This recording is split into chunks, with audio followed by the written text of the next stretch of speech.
What up, everybody? I'm back.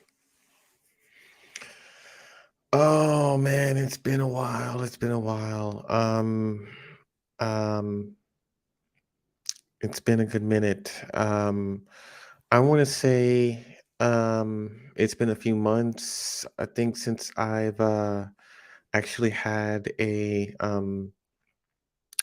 stream, and then it's been a while since I had content to post. I've been busy with work, life, things like that, blah, blah, blah. Um, I wanted to dive back into just kind of catch up on what I've been up to lately. Like I said, work for the most part. Gym 3 times a day, still keeping up with that. Um, Lately, I've been on doing the Lapeef Network more often, kind of a daily thing. If I got time, maybe some downtime from work, I'll not some downtime, but just some time to think. Basically, I'll just be able to do my work while discussing some issues. Only because when you're able to work from home, you can kind of make yourself available for that.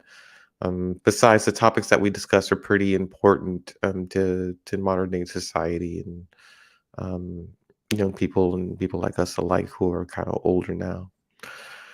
Also, I have been um, doing my own personal application development that's going to modernize dating. Um, I'm not gonna, go into too much detail about it, but since I've been joining in this space of relationships, modern day relationships, marriage, sex, race, religion, culture, I've learned a lot, right? So I want to apply these things to our modern day society and interactions of how we're going to be able to connect. And I don't mean connect as in using our devices. I mean connect as in like two people interacting with each other and being um um getting back to the things that work when we're talking about the cold approach. I think people need to get used to the cold approach. They need to get used to strangers, quote unquote strangers, approaching them and speaking to them. Just because men speak up to women doesn't mean that they're creepers or predators or what have you. Uh, First of all, we're supposed to be forward by nature, and second, we're communal animals, which means we're socialized creatures. So we're not meant to really live on an island anywhere and just exist within our own universe and just move about um, without making any kind of human contact. And to be quite frank, I think that when you do move about the world from your day to day, and you just ignore everybody whose space you may cross, I think that's quite rude. Not saying hello and not saying hi. I think that's kind of I don't know, snobbish. I'd say. Like, what, you too good to speak to anybody?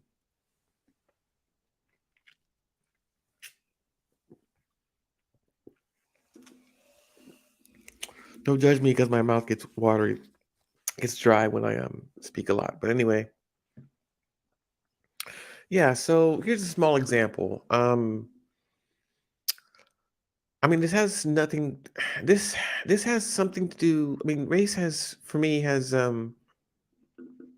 mean, when you wake up in this body in the skin, the world is different to you than it is to someone who is not you. And we have to move through the world in different ways that are more on eggshells than anything else. I mean, we don't.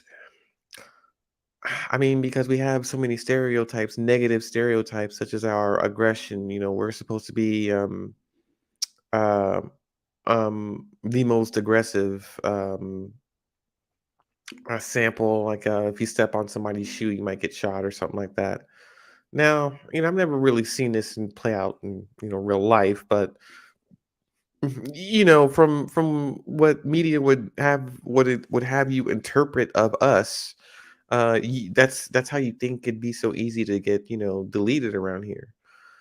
But further from the truth. I go to Starbucks every morning, and before they jacked up the prices to 6.55 a cup, which is ridiculous. Um, I used to get 2 cups of coffee a day, one in the morning and one in the afternoon, just to keep me awake and I don't have that 2, 3 o'clock slump, 7 cup of coffee kinda gets me through the rest of the afternoon. But every time I go and pick up my cup of coffee, I go inside, I don't go through the drive-through. I go inside, I look for my cup, I say hello to everybody. They say welcome in, and I find my cup, I get my little green stick, I get my little sleeve, and I say thanks. It doesn't matter who is or isn't listening. I say thanks because I think that you know eh, I mean they're doing their job, but they're doing their job for me. I mean, that cup of coffee is mine the way I like it, the way I ordered it, and they have it ready for me. If I mean, to a certain extent, I'm just a guy, but I go there every single day, like almost at the same time. So it's kind of, you know, a, a special kind of like like what do you call it? Like perk. People know your coffee. Let's just say I forget to order it on a mobile app one day, and I walk in and I'm like, "Yeah, I forgot to put it in." And you're like, "Yeah, all right." And then they'll scan it.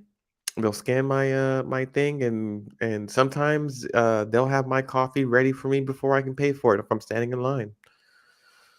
So, I mean, there's things like that, right? As far as relationships go, as far as me interacting and moving through the world goes.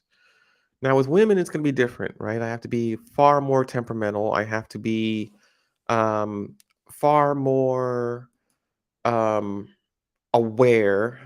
I have to be far more forgiving.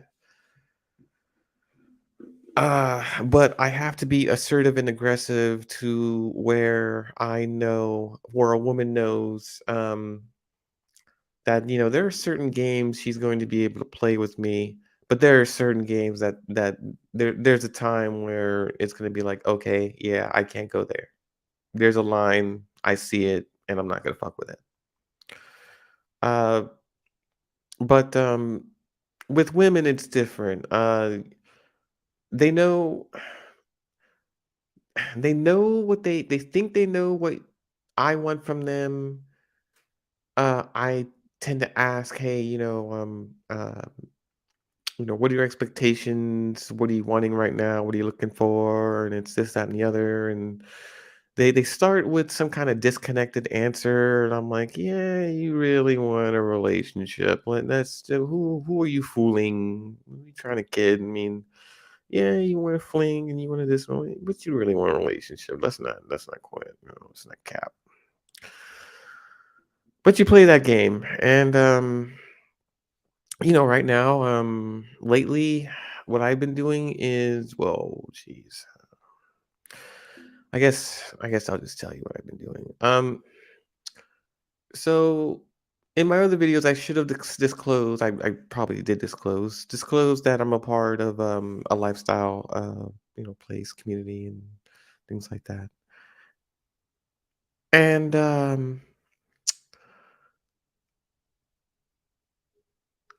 lately I have been getting a lot more action than I thought I'd be getting within the past uh, month. I'm going to say month because what's been happening is, um, I'll get fed and be able to get some. and then it'll be like 1 week and then 2 weeks, and then all of a sudden I'm getting some again. So, kind of a slinky yo-yo type of hokey pokey, right foot in, left foot out type of deal. I mean, what a girlfriend does or what a significant other does is it allows you to stop getting this intermittent, type of sex and start getting this consistent, more type of sex. But when you're single, when you're always having to hunt, it's gonna be off and on. That's why, when I eat well. I eat my fill because I never know what I'm gonna eat again. So, uh, yeah, um, yeah, been getting a lot of that lately. Bought a bigger box of condoms as a result. Been so here's what I'll say. And who cares? But here's what I'll say. I've learned that in using condoms effectively, you can have a pretty good time if you're having issues staying hard or staying erect. What I figured out is that you have to be willing to burn through rubbers. uh, you literally would have to be willing to burn rubber. If that's a term, maybe that's who knows, maybe that's where it comes from. But from what I've learned is that uh, sometimes when you're trying to get erection and keep it, and you're trying to get the condom on, and then you put it on the wrong way, and then you're rolling it on, and then by the time it's on, like you're like semi, and then it's like, no, don't go away, come back, come back, come back, and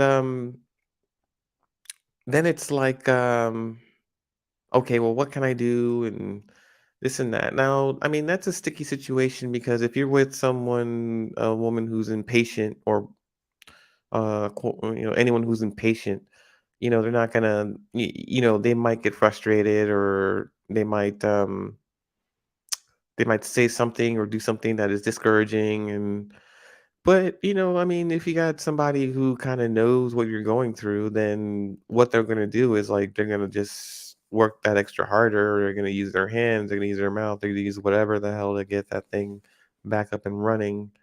But let's say that doesn't work either after, let's say, 5, 6 minutes of good hard college tries, let's say. Um, then you have to burn the rubber. You have to take the condom off, said dick, and just like work with it raw. And then as soon as it gets hard again, I mean rock hard again, put on another one, and then go to work. But there's a lot of what I'm noticing is that there's a lot of impatience in between that kind of transition, and then you'll wind up like you'll find a lot of people just like raw dogging just because they don't want to deal with the um the issues with condoms. So yeah, I mean, you know I like to play, but I tend to play safe. So anyway, yeah, so that's what's been up with me lately. Just been, first of all, working, and then second of all, actually getting some. So that's been staying busy, figuratively and literally. But there are a lot of people who haven't. There are a lot of men who haven't, and I know that they have issues with a cold approach of, like walking up to a woman and making small conversation, being able to ask a girl out on a date, movies, mall, something. Um, I mean, the fear of rejection is so real and it's so terrifying to younger men. It's hard to even ask who goes out on dates anymore. I don't see too many teenagers out on honest dates anymore unless they're coming out of school, and going somewhere together. I mean, but other than that, I mean, once you're out of school, once you're out of that environment, once you're a younger man, 20 something, where's your confidence then? I mean, if you're in school, then you kind of feel like you just gone right back into that same pond where everyone ignored you. You weren't an athlete or a part of anything, and you're just trying to, make it through your courses and get your paper and graduate and get out of there. But about life skills and things like that, social skills you need to use every day in order to interact with everybody. Um, if you're not learning those, if a school isn't giving you that, that's going to be a real problem. And when you're um, on the job or in your social settings.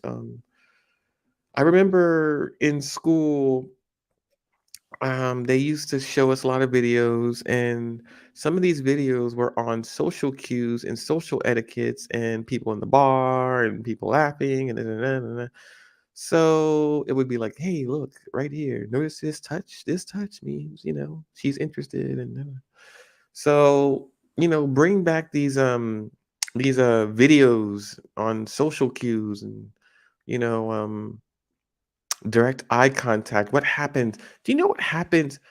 People underestimate the power of eye contact. They really do.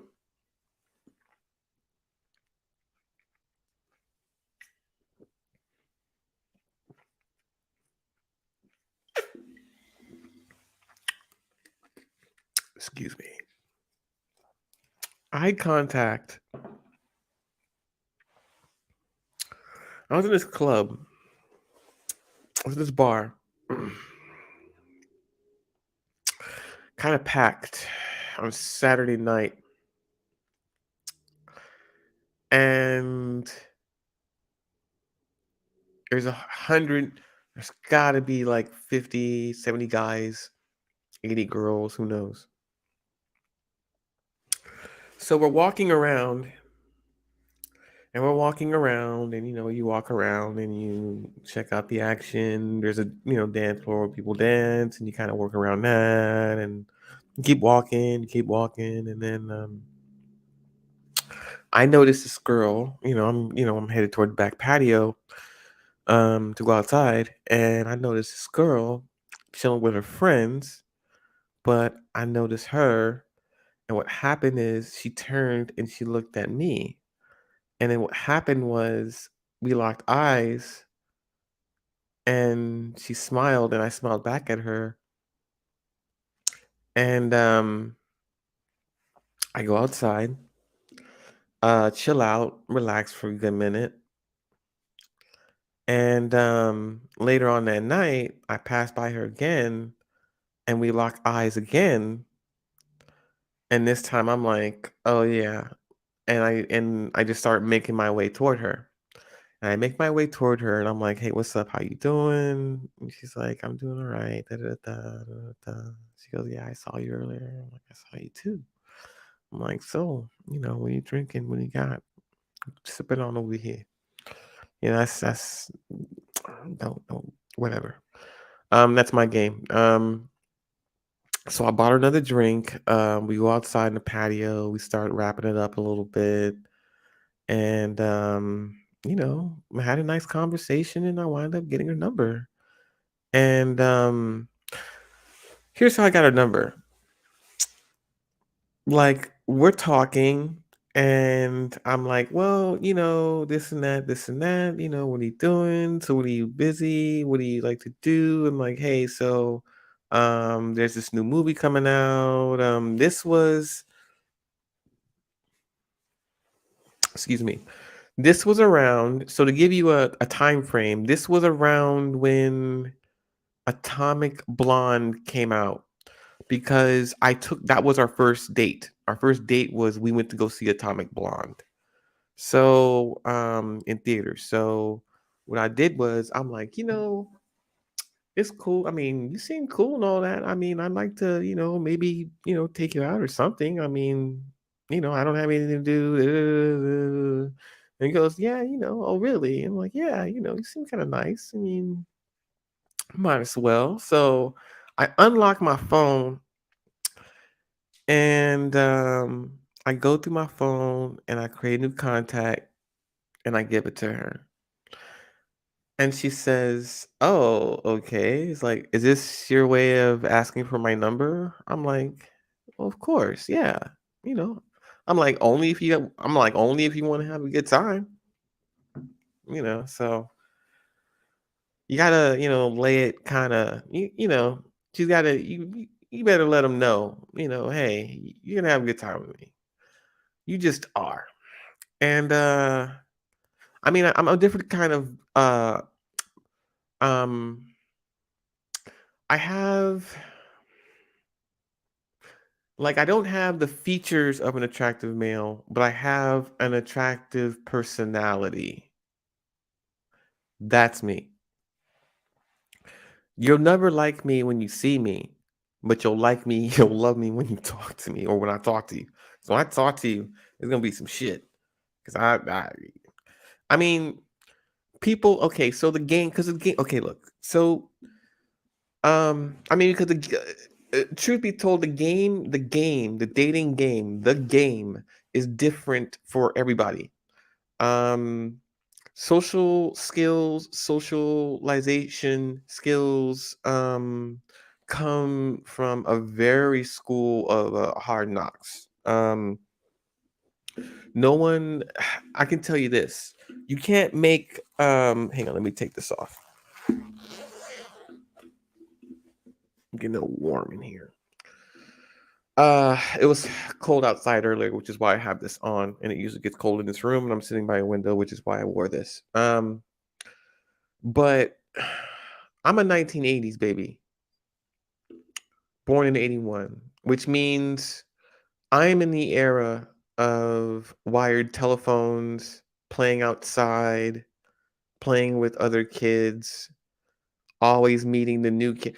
Do you remember how exciting it was to okay, there's two types of excitement. Getting to know the new kid and then being the new kid. I mean, you remember that? You remember when you were old enough to be excited about the new kid that came, and then you're excited about moving. Well, you hate moving, but you're the new kid. So everyone's excited kinda to see you, know you, talk to you, figure you out. It's like a new video game. And, and you were always judged by whose friend you were gonna be and who you talked to. Were you the class clown? Were you funny? Do you know how to take a joke? Are you smart? Like, stuff like that. Which girl do you like? Oh, man. Back in the day in school, the name of the game was "Which girl do you like?" And what would you do to make her yours? That was a fun game. It's like, "Yo, man, so there's this girl, um, in my junior high school. She was the it girl. She was the pretty girl. She was the beautiful girl. Very short, but just short and very cute, right? I was the new kid. I met one of my best friends, because he wrote her a note, and I'm the new kid in school.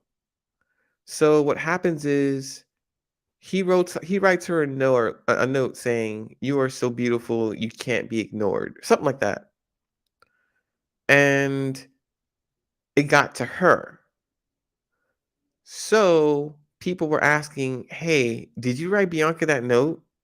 I'm like, "What note? What are you talking about?" It's like, "Yeah, yeah, you did. You wrote the note." I'm like, "What are you talking?" There's this fool named JJ, and I don't know why he assumed I wrote the note. I didn't, but he just assumed I did. I don't understand why. Because I was new, and I guess because of what the note said. I don't know. But what happened was, um, so we were playing wall ball, and she used to watch me play because hey, I'm the new kid, and so she watched me play. And then I think after I played, she said, "Nice game," and I'm like, "Thank you," But I didn't approach her and I didn't talk to her because I was intimidated by her. Every guy is intimidated by a beautiful girl. I don't care how old you are, you just are.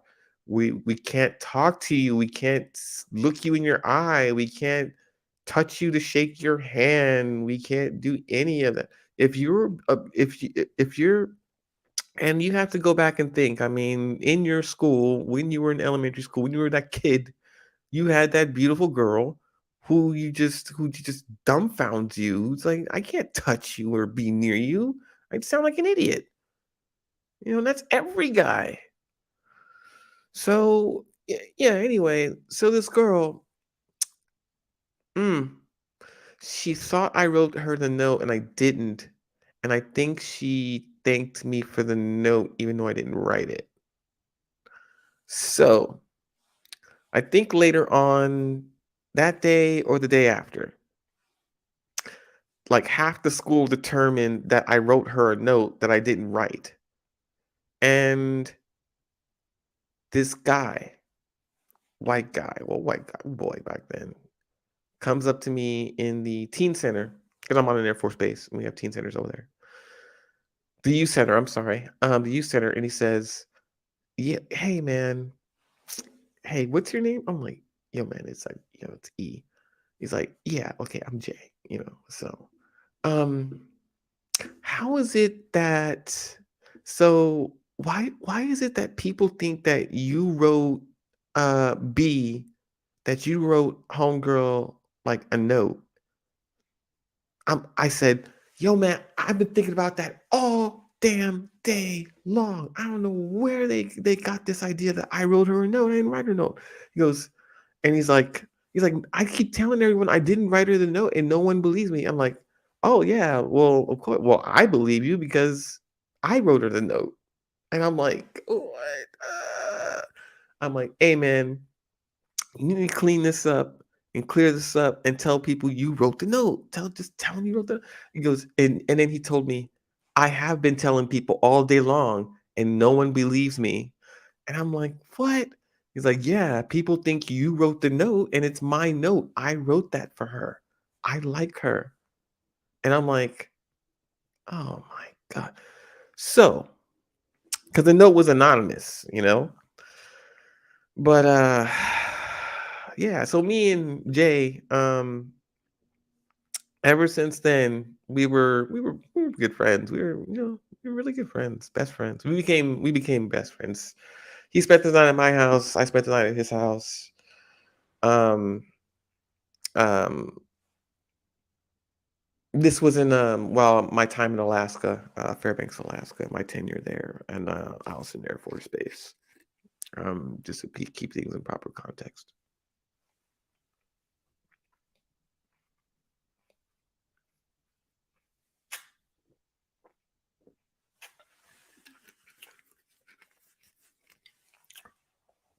Clearly Canadian.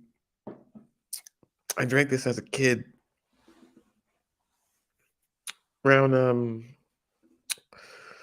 1990s. I used to live in Houston, Texas. Uh, I spent summers with my dad. He would buy us Canadian water. Couldn't get enough of it. So he would buy us like 4 or 5 or something like that, and we'd have to drink it sparingly. But now that I'm an adult, and now that they deliver, I don't have to ever. First of all, I've been living off of Canadian water now for like the past, I don't know, several months now. And I've lost around like 20 something pounds. So I'm like, I was 220. I got down to 190. Now I got down to 201. Now I'm down to like 198. So Yeah, that and, gym, and then I just don't eat that much, sugar anymore. I used to eat, like, boxes of, cereal, like, shit, I can eat a box of if I'm really, like, feeling hungry, I'll eat a box of cereal, mega box, but, I just lost the taste buds for it ever since I had the Canadian water. I eat a lot more now, and I cook more too, so there's that. But anyway, back what I was saying, when I was in, Fairbanks, Alaska, there was a lot of interracial dating, happened up there, and it was common.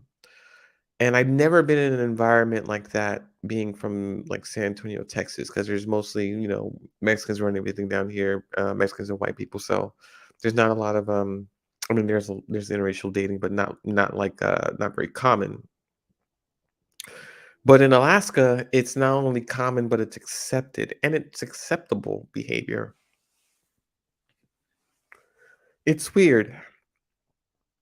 Everyone who came from the lower 48 states, which is what Alaskans call, the United States, the lower 48, everyone comes from a community or neighborhood or state where they have, like, racial problems and, problems reconciling. You fly up to Alaska, which is north of Canada, where it's extreme cold. There's nothing but you and the wilderness out there. Um, and you reduce the population down to the hundreds of thousands instead of the millions per square block, like in cities, in most cities. Then you kind of have a different environment. You have more of a family, small town mentality and environment. I understand what a small town mentality is now. It's when everybody knows everybody. When I moved up there, I got to know quite a bit of families. Like, I got to know families, like, plural. Um, so these people that I spent time with up there, I'm still friends with them to this day. I mean, that's why I have Facebook in the first place. So, I tend to check up on them from time to time. I mean, I've known these guys since we were children in school. And it's nice to be able to see that they have children now. I have a child too as well, but it's nice to see that, the cycle continues. Even though we're all grown ass adults in our 40s, we're still those teenage kids that was running around doing stupid shit, during 8 to whenever school got out at 4:30. I mean, you know, I still remember the bonfires, I still remember the homecoming, still remember prom, still remember the summer vacations in between, still remember the winter freeze-overs, the aurora boreal. I remember a lot of things about living in Alaska that I just can't forget. It's just very peaceful up there, and frankly, I plan on going back.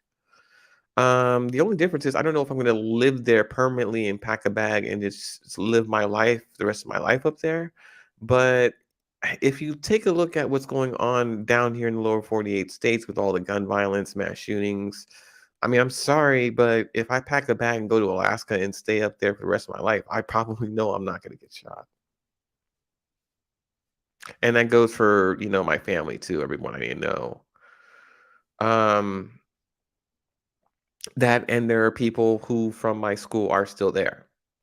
So it's a good place, obviously, to raise a family and just retire and just live the rest of your life. Um, but anyway, um, I it's now just kind of like it's kind of sinking in and occurring to me how many interracial relationships that I've actually had. And I've my first interracial relationship was when I was 4 or 5, and that was my first kiss by Jennifer Collins, who was half white, half Japanese girl that was on Yokota Air Force Base with me. So, first from the very beginning, I mean, just, I mean, now, I mean, even till today, I mean, now that it's so commonly out there. I would hope that relationships start to stabilize more since there's more options out there. For instance, if more people who belong to a part of a community, Hispanic community, Black community, Indian community, Muslim community, Asian community, if they're able to accept that their children may marry outside of their culture or marry outside of their religion or marry outside or start dating outside, you know, you would have a kind of forced integration, but also an acceptance and an idea swap, a coming together of the families, a uh something different, something new, something that we have to learn to get over. Things like that. Yeah, but let's just say we take relations let's just say we take marriages out of it. Let's just say we keep it at relationships. Like at relationships is good enough as well. If you have long-term relationships that may turn or may not turn to a marriage, still both families from both cultures need to hang more and chill more and get to know each other more. There's really no harm in that. Um, Cultural exchanges are invaluable. I mean, they're priceless. What you learn from somebody else sticks with you for the rest of your life. So, I mean, it's never a bad thing, right? Uh, when so what else have I been up to?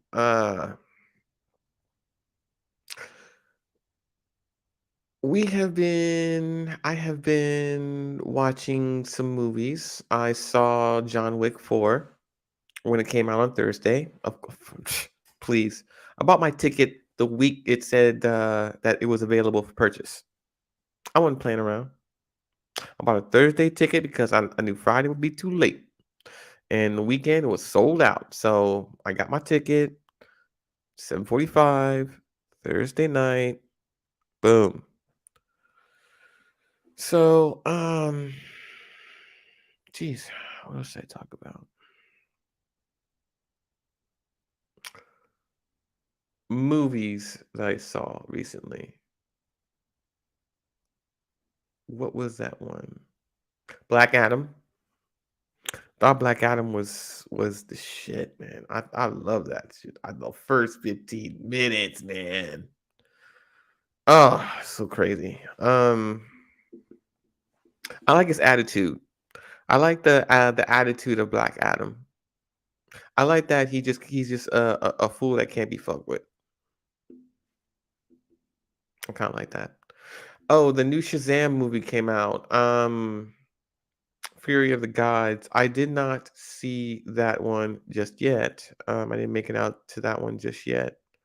I mean, it looks alright. You know, I'm not a. I mean, yeah, but do I, must I absolutely see it in theaters? I don't know. But if I'm asking a girl on a date, yeah, I'd say so. If I'm asking a girl on a date, I'm gonna take her to a movie that I haven't seen, unless she just so happens to want to see John Wick 4, which is something I would see again in theater. So hey, there you go. Um, also, I have been contemplating lately uh the difference. I've been looking at women not slightly different, but different women differently. For example, there are a lot of women that that I want to sleep with, or have sex with. Just as just as baseline, basic instinct. Then I know that there are women, a particular woman or a particular select few of women that, yes, I want to sleep with, but more than that, I may want to date. Like I may want to take them out on a date. I may want to spend more time with them. I may want to get to know them better. past sleeping, but actually talking. Maybe we have some things in common. Maybe we gel on some things. Um, Besides the sex, I think there's something else there that I might like, and it takes time and a willingness to be rejected in order to invest that kind of time into a woman. There is this girl at that works at my gym, and I see her every other day or something like that. And I find her extremely attractive. I find her beautiful.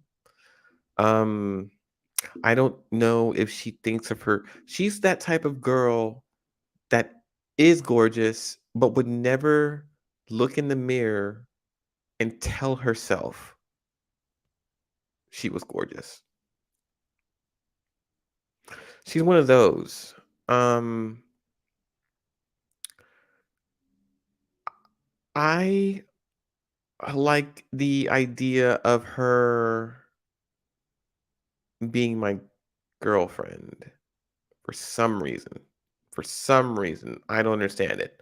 Listen, I don't, and this is a girl. Okay, so I'll let me give you the context. So I've been going to this gym for uh two was it 20 so 2020 and 2023, 2 years and some change. I've been going to this particular gym. Now I go to this gym only to see this girl. There are other women at the gym. There are other women at the gym that I'm attracted to. There are other women at the gym that I'm attracted to that I would sleep with, that I could possibly see one or two as a girlfriend, but not really because I don't want to come off as a creeper like that. But these are the things we have to consider. These are the things I have to consider. As a man exploring space, as a single man exploring space, when you're looking for a compatible mate, one has to um, first get past the biological imperative of wanting to sleep with said female, and then considering if there is something to be more, if there's something more to be had other than sexual intercourse, or after said sexual intercourse has commenced. And that's a difficult question to ask. Not a difficult question to ask, but answer. Because not every woman that you look at, yeah, you may want to sleep with, but do you want to sleep with her long term? Is her bullshit going to just annoy you so bad that it's not going to be worth it anymore? You just throw in the towel, or is it that you have so much in common besides the sex that you might consider this to be a long term relationship in which any type of negative repercussions um, are dwindled by the amount of good times and things like that that you have. And I think everyone's looking for that last part. Um, there are some, and I hate explaining this, but I've been in one. There are some relationships that are toxic, and this toxicity breeds passion, and this passion breeds good sex, and it breeds arguments over nothing, fighting over nothing, abuse over nothing, anger, resentment. The only thing that you can really take from it is just the passionate sex, makeup sex you have. And the makeup sex is just, it feels good because you're releasing all of the tension between you and said person. God, that does feel good though. I'm not gonna lie. But there's also yeah, I think now a lot of people are starting to wake up and realize that I think a lot I think the only way we're gonna save relationships is by opening up and by stating like our needs up front.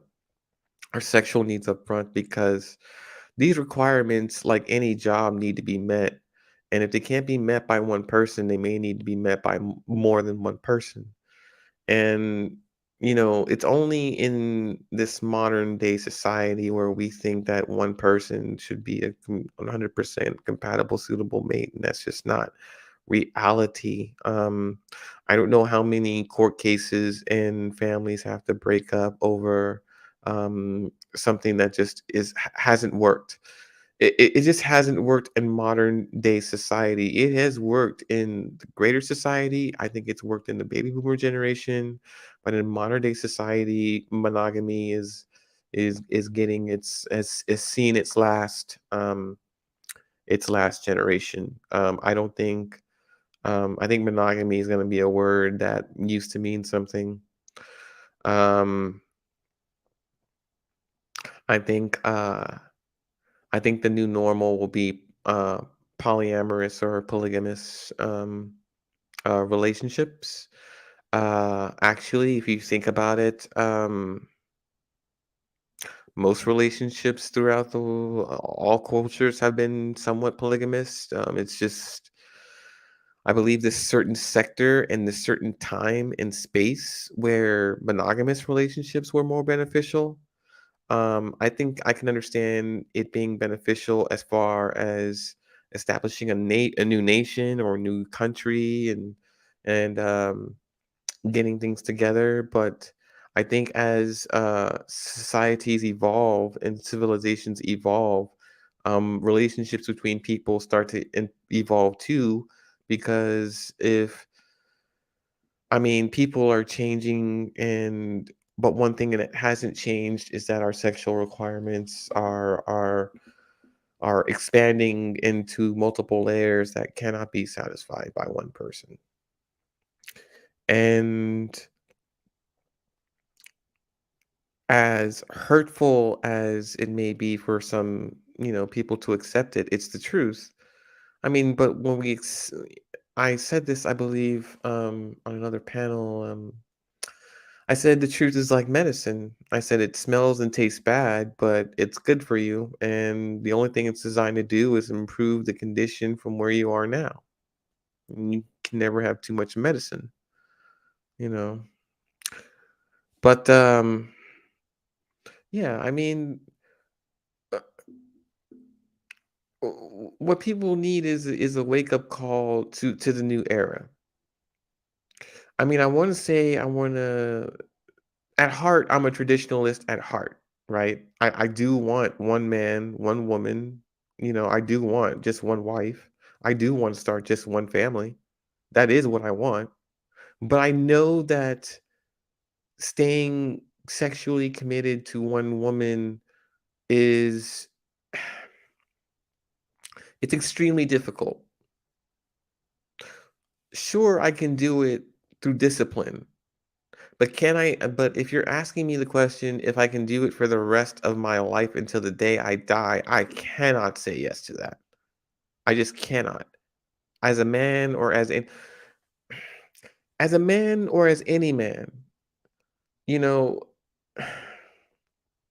because marriage, what is marriage about but not an everlasting commitment to another person, right? And that does mean sexually as well. But if you don't really mean it sexually as well, I mean, I would certainly put in that tiny word clause and be like, except sexually, because I'm gonna need some pussy on the side and every once in a while, and you don't need to leave me because of that. I mean, if it were me, I'd add that caveat, but I'm not sure. Um, I think that if we're so biologically wired to plant our seed in many flowers as possible, um, this needs to be taken into serious consideration when entering any type of state or legally binding contract or when it comes to having a relationship with a man. Because a man can only um, uh, be as faithful as his options, right? Um, I mean, if you want a real goody two shoe, husband that'll simp and just dedicate his entire life and everything to you, I mean, and any average man, the cashier, the Walmart guy, I mean, they'll do that for you. But if you're gonna get a man of any means, I mean, they're gonna have options and they're gonna exercise those options whether you like it or not. I mean, it's a sad reality, but it is what it is. But anyway, also, I mean, in our day-to-day relationships that we have with either our significant other or friends of ours, I mean, we're not always gonna, agree on every topic of every issue, but I would like to see us start at least hearing each other more and talking less and asking more questions. Because I think if you poke and prod at someone who you don't agree with, there are several ways about, having that conversation.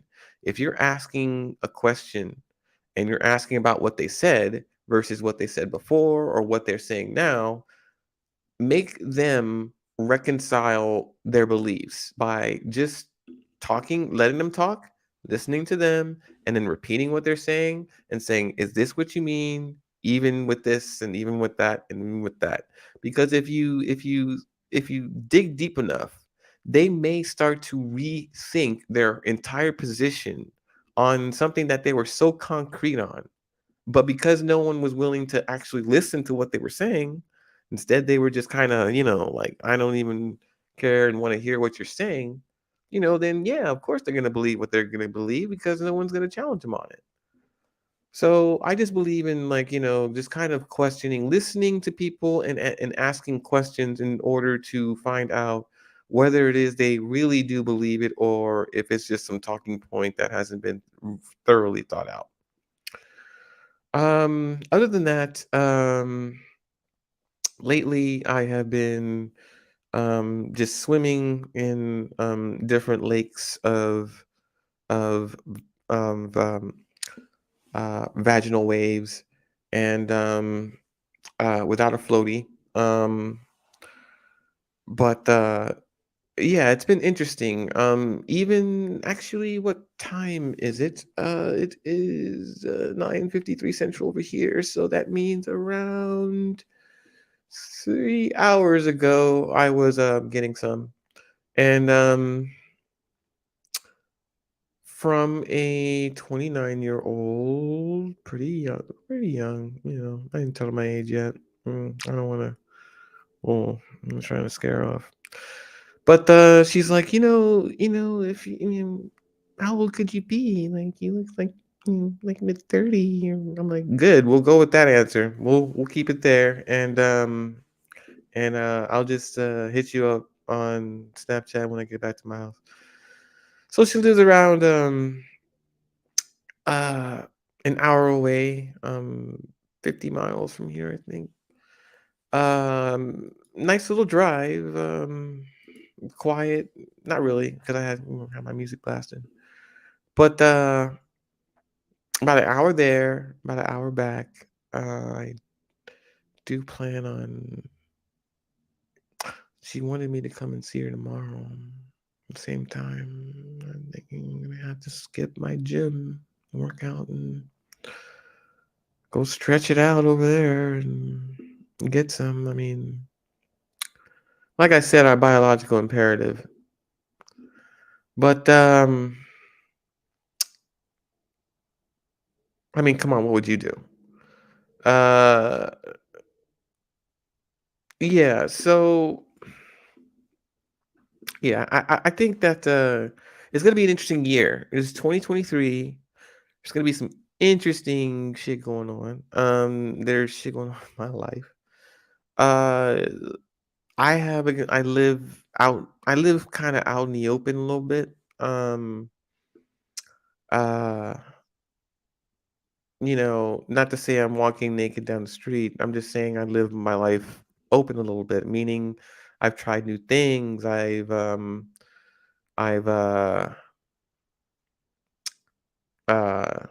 oh yeah, small detail. I've been flogged.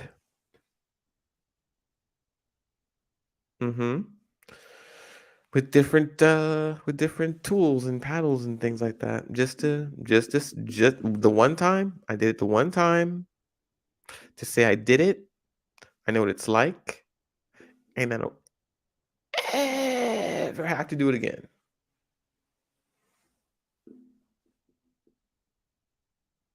So that was fun. Yeah, but uh no pictures or video of that. So before somebody even tries to ask, no. But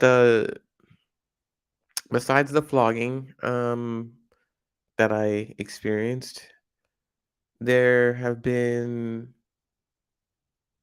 some group activity I got involved with. There's been some pretty good stuff. It's been interesting to say the least. Um, it's been eh, oh, I want to describe it as orgasmic, but I mean that's here nor there. But lately, yeah, I've been in my wetsuit, had a surfboard, been riding some vaginal waves, just been hanging 10. And also now this isn't really yeah, this is I guess the place for me to discuss it, but I mean, when I'm on the panels and stuff, when we're talking about relationships, I try not to bring myself too much into it because I don't want to, um, scare off the rest of everyone that I talk to on the panels. Usually more on the conservative side, I'm more on the liberal side. But yeah, like for instance, I told them that I was sex positive, and they wanted me to explain what that was, and I'm like, well, basically if everyone started having more sex, uh, a a lot of issues might be resolved. Basically, if you're having more sex, I mean, how shitty can the rest of your day be? Number one. Number two, if you're having more sex during the morning or before work, then that means you exerted all that energy, which means less likely of having sexual harassment or incidents at work. Since if you've already kind of fed, you're not really going to be at work, hungry. At least that's how I kind of see it. And if you are having more sex when you're coming home from work or when the day is over or right before you go to bed, then you're also able to sleep easier and for a longer period of time and wake up feeling better about yourself. But I don't consider sex to be just intercourse. I I consider sex to be like, hey, just give oral real quick, or just get oral real quick, or um, play with her in the car, or at a stoplight. I mean, the little things that kind of like excite the both of you, like in a relationship. For me, sex positive is you cannot and should not keep your hands off each other. You should always be touching or trying to make some kind of contact to let each other know that like you're interested. You're always interested in some sex to get down. You're always interested for the get down. If you're always interested for the get down with whoever you're with, I mean, it's first of all a more healthier relationship, and second of all, you're always kind of exchanging energy, right? And then ask yourself this question: how likely are you to go cheat, or for the other person to cheat, or be dissatisfied if you're always, up in each other's grill, touching each other and getting it in whenever you can? I mean, relationships really break down in communication, but what really destroys it is the lack of intimacy and the lack of sex. So yeah, it's a lot of things you can get out of like just having more sex. I think if people had like at least 20 to 30% more sex, you can end a lot of the violence. Who would be busy enough to go to war or start one if everyone's busy screwing? So I mean, just consider that. I mean, when you're dad, you ain't the first one to go out to fight. You're the first one to protect. You got something to protect, but you ain't trying to be the first one to fight. Your kids and your wife need you. So, you know, But that's what I've been up to. New posters. Either Fright Night, my favorite movie, most underrated 80s movies horror of all time. We will discuss it, my sister and I, on our new podcast that I'm coming up with. And stay tuned for that. I'll let you know the details, and I'll catch you guys later.